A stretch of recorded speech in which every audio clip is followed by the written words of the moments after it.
लेकिन माता की आज्ञा ले केवल एक आशीर्वाद में तुम्हें देकर विदा करती हूँ। यशस्वी भव, चिरंजीवी भव, दीर्घायु भव, विजयी भव पुत्र, विजयी भव। माता बोली हर्षित विजयी हो कन्या।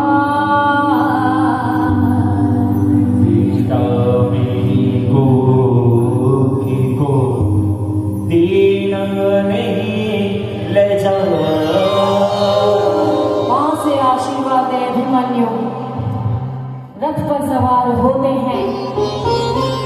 पांडवों और कौरवों के बीच के युद्ध में यह बात तो तय है कि जीत तो धर्म की होगी, लेकिन कौरव वहां और तो कोई विचलित हो ना हो, वो 100 भाइयों का जो सबसे बड़ा भाई दुर्योधन, उसके जो तन बदन में आग लगी है, उसे समझ नहीं आ रहा कि है लड़ाई में जीतू तो जीतू कैसे। चिंता मत करो, इस बार जो मैंने रणनीति तैयार करी है उसमें एक चक्रव्यूह तैयार करा है। वह चक्रव्यूह को भेदना इस बालक से असंभव है, असंभव। उस बालक को जा करके कह दो गुड्डे गुड्डियों से खेल धर जाकर। हाँ जी, मैं मानता हूँ आपकी रणनीति है, लेकिन नीतियों में बड़ा बल है। यह सारा वार्तालाप अभिमन्यु सुन रहा है। सावधान दाऊ जी, युद्ध अभी बाकी है। आपको क्या लगा पिताश्री को दूर भेजकर आप समझ गए कि युद्ध आप जीत जाएंगे? मेरी रगों में भी वही पिताश्री का खून दौड़ रहा है। दुर्योधन हंसता है। तू 16 वर्ष का बालक, यह कोई खेल का मैदान नहीं, युद्ध का क्षेत्र है। जा बालक, लौट जा। मैंने तुझे जीवित ही छोड़ दिया, तुम भी क्या याद करोगे? अभिमन्यु कहते हैं युद्ध कीजिए दाऊ जी, युद्ध कीजिए। मैं ही चक्र तोड़ूंगा और आपका अभिमान भी। मैं आपको युद्ध का आमंत्रण देता हूँ, आमंत्रण देता हूँ। हरे हरे महादेव।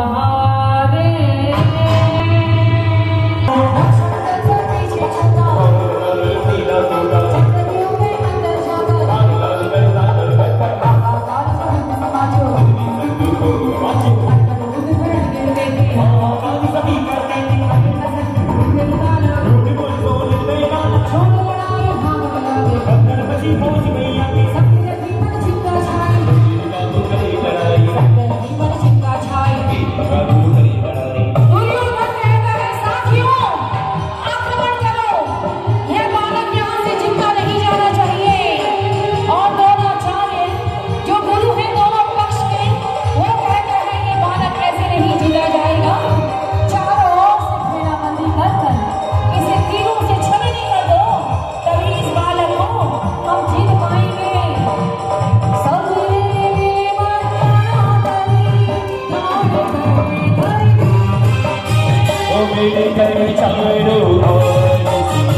अभिमन्यु का यह जो बलिदान है यह व्यर्थ नहीं जाए।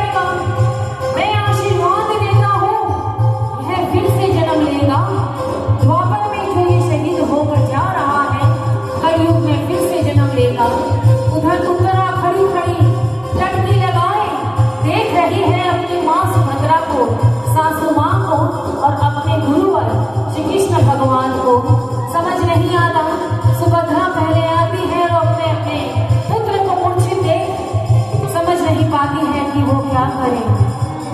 अमर नाम अभिमन्यु ने किया वीर गति पाए। बरसी नाम रोशन किया सकल जगत के माए। नारी सती वीर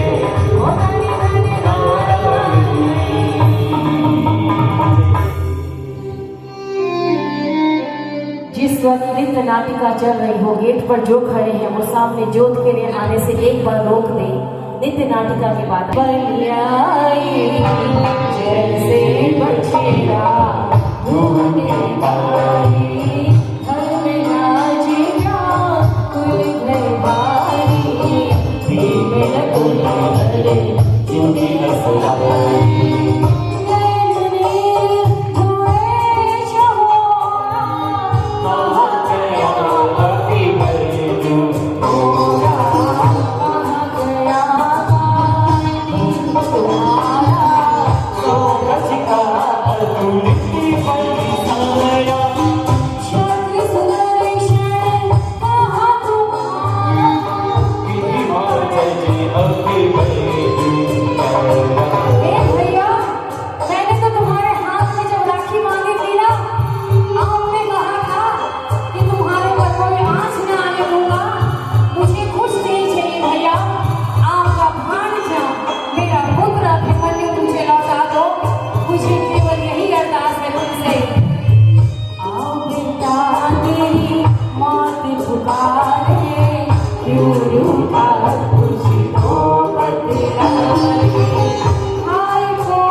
लोक को जाऊंगी, यह उत्तरा आपका साथ नहीं छोड़ेगी स्वामी।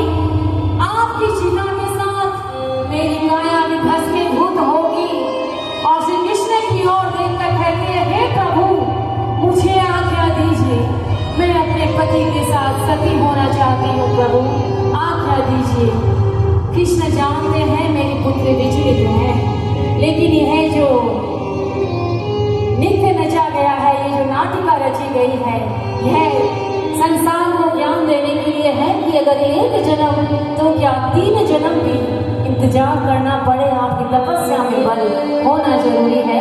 श्री कृष्ण उत्तरा को आशीर्वाद देते हुए कहते हैं, हे पुत्री धैर्य धारण करो, पत्नी व्रत के साथ अपने मातृत्व धर्म को मत भूलो कि तुम गर्भवती हो और तुम्हारे गर्भ में राजा परीक्षित पल रहे हैं जो आगे जाकर विश्व का कल्याण करेंगे।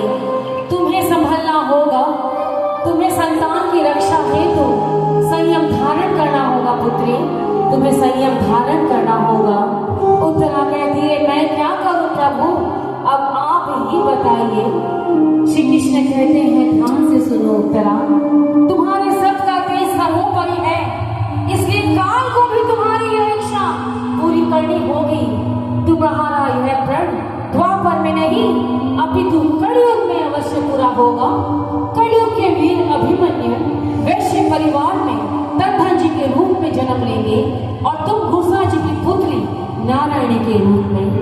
मुकलावे की जो मन से भी शुभ बेटा होगी, तुम्हारी यह इच्छा मैं स्वयं आकर पूरा करूंगा और तुम अपने पति के साथ सती होकर झुंझुनू वाली रानी सती